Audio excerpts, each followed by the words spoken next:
Going to work, I wasn't really happy with it, and I just felt, for me, it was more, I felt that things are being stripped from us bit by bit, and you're kind of being forced to do certain things that you don't want. I don't want to be in a position to be forced to do anything.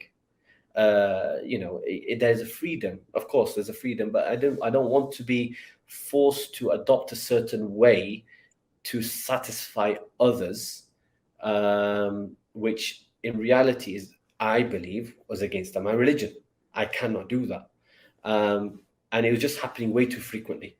And so it wasn't. was that, Yeah. sorry, so was that the instigator then, in regards to specific agendas and specific ways of paying? Well, I mean, I wasn't thinking more of like conspiracy theories and things like that. It wasn't that. It was just, I just felt that I felt that there was like a big tide coming, and it was really pushing.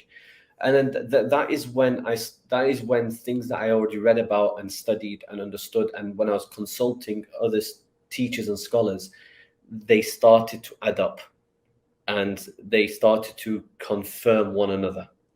And that's when I started saying, right, no, I need to make a decision now, and I need to think about what I'm going to do next. And it was a big step, because remember, I'm a pharmacist. I don't have any other experience in anything else at that moment in time. So I was looking for work abroad in Muslim countries, as a pharmacist, as a lecturer in pharmacy. Nothing was coming up. And then something popped up about teaching, and I thought, I'm going to change my career. It's a big change to go, and also from a salary pharmacist to go to a salary of a teacher is a big hit. And then I just took that decision. There was something that I remember Sheikh Samid telling me, and it stuck with me, is that have confidence in God. Like, don't think materialistic. This is what I understood. Don't think materialistically. It's important, but these things are not materialistic. These are metaphysical judgments you're making, and the assistance will be metaphysical. So he just said, have confidence in Allah, have confidence in taking that step.